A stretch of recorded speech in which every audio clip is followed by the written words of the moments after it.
Hello, my name's Stephen Kirk from SKCI. We're here today to talk a little bit about ESG and climate change. These are subjects that have been in the media a lot recently, with the G7 and COP26 coming up towards the end of the year. They're both very complex subjects, and to help us today, we have Jonathan Withey from the Planet Mark, who's going to help us navigate our way through some of the questions. Hello, Jonathan, welcome. Thank you, Stephen. Thank you very much for having me.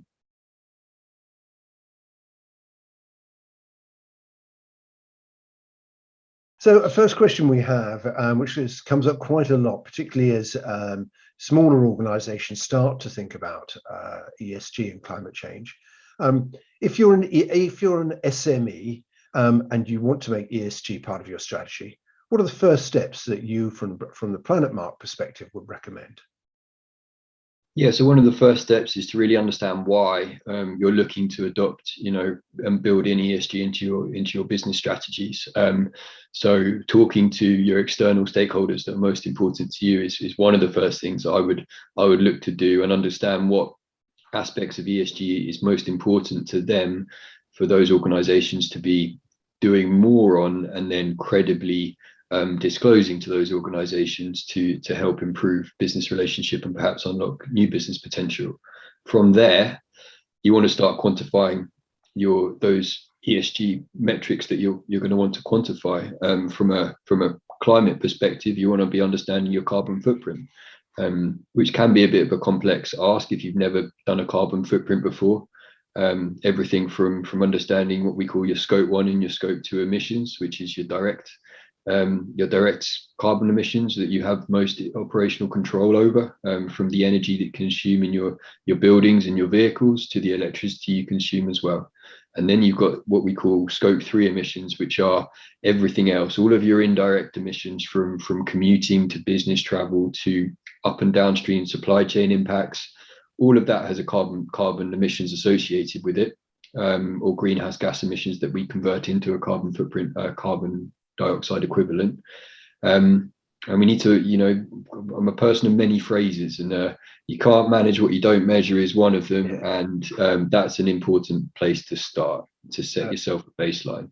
Absolutely. And you talked a little about scope 3, which is actually coming into the conversation, in business more recently.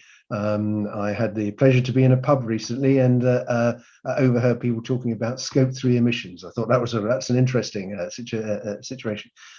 How do companies, and how does Planet Mark help companies to get to grips with their scope 3? Yeah, so scope 3 footprinting is the forefront of where we're at with understanding, our complete carbon footprint and carbon impacts as organizations. It can be complex. There are broadly 15 categories that encompass scope 3 footprinting. There are some easier to measure areas, such as business travel, waste consumption, water data, that typically the suppliers that you work with, they have that data readily available for you through, for waste transfer notes, water through your water bills, and you can take those and convert them into carbon. Business travel can be taken through expenses and stuff like that. Commuting, you can do surveys. The really tricky part, I would say right now, is your supply chain impact, right? Purchase goods and services, because many companies have, hundreds of different suppliers that they're procuring goods and services through. Understanding what those suppliers' carbon footprints are, and what specifically what the carbon associated with the goods and services that you're procuring from them, and then not just your tier 1 suppliers, your tier 2, tier 3, all the way up. We live in a globalized world, and we're busily catching up with what the impacts of that are and trying to quantify it. It's difficult, and but there are some amazing databases out there now to at least provide some estimates based on the different types of goods and services organizations are procuring. But we need to start to transition away from that as best we can to understand that. And that's something that the Planet Mark can help with. We can do a full suite of scope 3 mapping for organizations. And as part of the core certification, especially for service-based business, we do include what the material scope 3 issues, which are waste, water, business travel, and commuting and freight. but then the frontier is up and downstream supply chain scope 3 issues. This supply chain topic is very tricky indeed.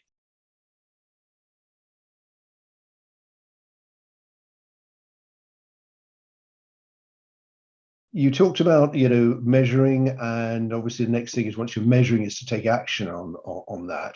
Now, I know Planet Mark, you work with lots of businesses of all sizes across multiple different industries.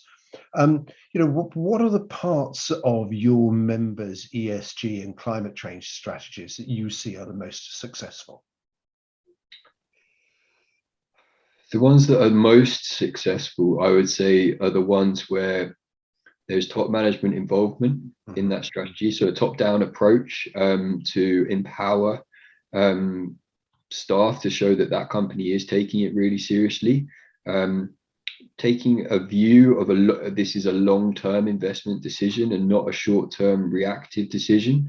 For example, there are companies we work with that don't own the premises that they work in and have made long-term investment decisions to install solar PV on their roofs, right? Which for some of them is a significant investment, but we see a 10 to 11 year payback on it, and they're prepared to make that investment because they see the benefits, and they unlock further benefits by talking about that, right? Because that resonates with, again, those external stakeholders that I talked about, to show that they're walking the talk. So that would be, those are some of the most successful ones. And interesting, you mentioned about the top management commitment. I think that's certainly really significant. And I was interested to see recently, in the last couple of weeks, that the Institute of Directors has published its updated guidance. This is pan-European guidance for directors of unlisted companies and how the board should operate. And the biggest change in it is a much greater focus given on ESG, climate change, and social issues. So it's interesting. It's coming in not just for listed companies and for, but this is in terms of guidance for all types of companies of all sizes. That's awesome. Yeah, and that change thing is a really key word, right? Because the rate of change that we're seeing in today's society and business world is faster than it ever has been before. So, and when you sprinkle in ESG into the mix, it's not whether a company should be changing, it's how, and understanding what they need to be doing can be really challenging, especially if you are an SME, which is why companies come to organizations like the Planet Mark to help with understanding what they need to be doing. Yeah, that's great. And one of the things that Planet Mark does help with, obviously, as I know, is around reporting. And we see reporting on climate change, becoming increasingly important, or on carbon emissions becoming increasingly important, as well as wider ESG parameters. And yet it's an extraordinarily complex area with so many different frameworks, so many different regulations and guidance. How do you see businesses addressing this? You're right. There are an awful lot of frameworks and reporting out there, and there will be some consistency and some clarity on that in the coming years as some of those frameworks turn from voluntary to compulsory as they get translated into legislation.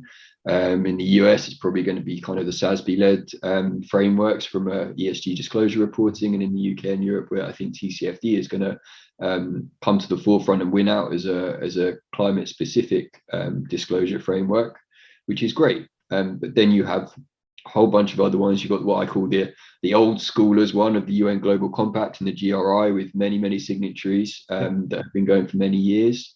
And with the newer ones, like I just touched on, SASB and TCFD, and then in the real estate sector, you've got GRESB, which is also a really great disclosure framework. And then you've got the Sustainable Development Goals that were born out of the UN Global Compact. And I love them because they're really clear. When the UN first published them, they were a little bit dry, so to speak, and they were then redesigned by a famous English director whose name has escaped me right now. And they're a really visual, I think, positive thing to make it really clear, to help with that almost simplification of the issues. There are many indicators that sit behind the 17 goals, but I think simplifying things as much as we possibly can will make it as easy as possible for these companies to start adopting really strong sustainability credentials and understanding what they need to be doing to solve some of these massive challenges that we're facing as a global society.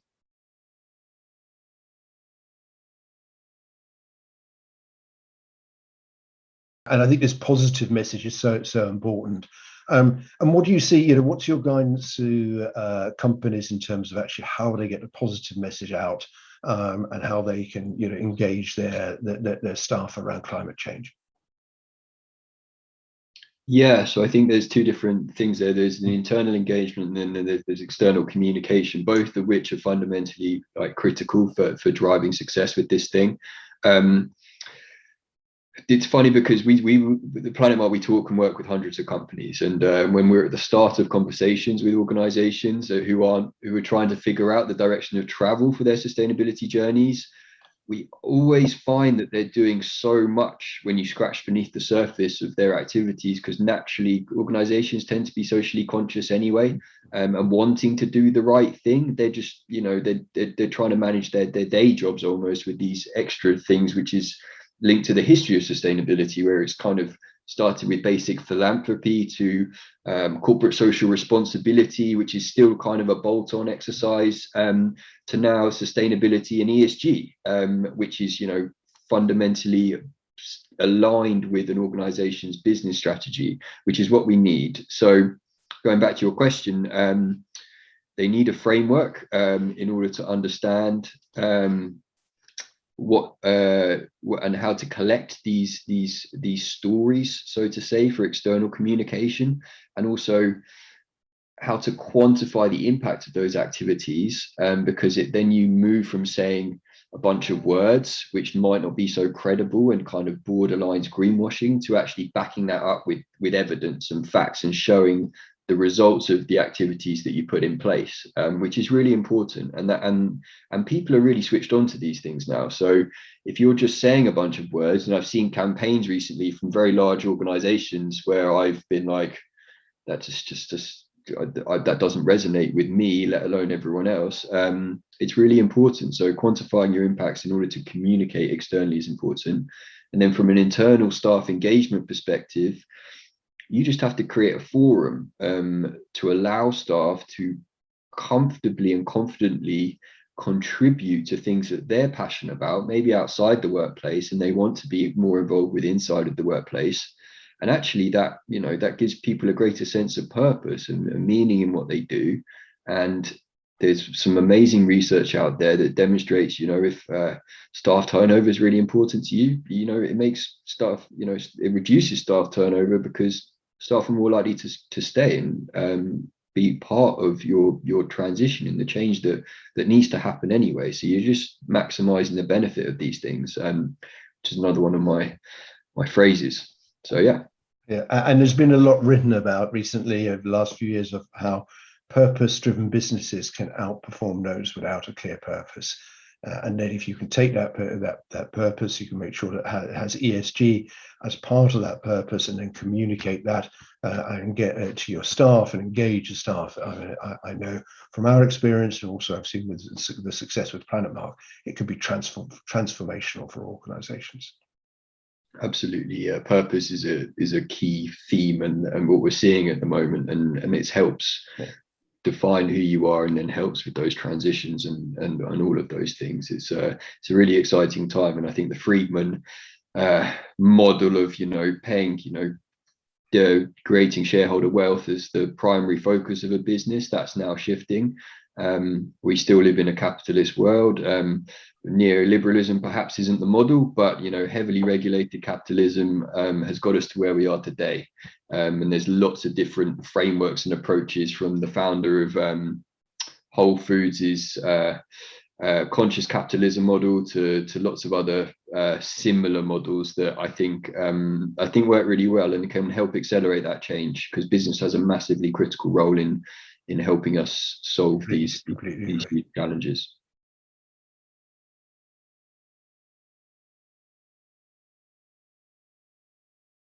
Of course, so we have the purpose-driven businesses, or businesses which have a strong purpose to them, for whom ESG, climate change, biodiversity, etc., are really logical things and fit nicely with the business. But then, especially in, with the struggles that companies have had over the last couple of years, we also have a whole swathe of businesses who are, struggling to different degrees. And, certainly, I talk to business leaders in some of these mid-sized companies with 100, 200 people, and they sometimes say, well, actually, you just feel this whole ESG, climate change, it's just another thing for them to address, and it's just too complicated. I'd be interested to get your viewpoint and your response on that. Absolutely. So it is another thing for them to address, whether they like it or not. There's legislation already in place, and that will continue to be put in place, which means they will have to comply with climate change related issues. So my thoughts on that is, to make a head start on it, right? Treat it as an opportunity that it is, to showcase what you're doing, to play an active role in helping solve the climate crisis, because that is going to resonate with both your internal and your external stakeholders. It's really important. I firmly believe that. I've been doing this a little while now, and when I dabbled in a little bit of private equity, maybe back in 2013, 2014, having done a master's in business and sustainability, they were like, oh yeah, that ESG thing. Oh yeah, we kind of know about that. And but then when you look at how they're assessing their portfolio companies, or assessing their investments, EBITDA and everything, that was the only thing that really mattered. And now it's critical, and it's been amazing to see in a relatively short space of time the transition around that and the focus. And we need to continue that, because we don't have, the climate isn't going to wait for us to get our act together on solving it. We have a very limited window now to roll our sleeves up and get on with it. So it may be complicated, but it's going to be more complicated dealing with the fallout of runaway climate change than addressing it now. And it's interesting you mentioned private equity there, because I think we're certainly seeing that increasingly private equity investors are looking to ensure that the ESG and climate are addressed properly by their businesses, and it's not just greenwashing, that they have the robust systems underpinning that, so that they can actually show improvement, can generate improvement. And certainly from what we're seeing, they're doing that for two reasons. One is because it helps them to get a higher multiple when they come to sell the business, and the second one is that by having a proper strategy to address the ESG and climate change, they can actually drive business improvements. They can get more revenue, but also they can, it forces them to look at their processes, to look at how they can apply new technology and innovate in their processes, and actually, improve their day-to-day business performance. Absolutely. And that climate resilience piece is huge now, right? It's the language that ESG professionals are talking. It's huge. It's theme within the TCFD framework, and it harpers to the theme of adaptation, as well as climate mitigation. So this transition around focusing on, how do we play an active role of preventing the climate from warming too much, 1.5 degrees C ideally, but realistically as low below 2 as we possibly can. But then also the reality that climate change is impacting us already, and we need to adapt our models and our systems and our businesses in order to grow and cope and function in a warmer climate, in a changing climate, in a more sensitive climate, right, with larger risks and things at play. So managing that is critical, and that's what private equity and investors are looking at, to see which companies do have their act together on that, in recognizing that they need to be adapting, and they become more investable if they do show that credibly.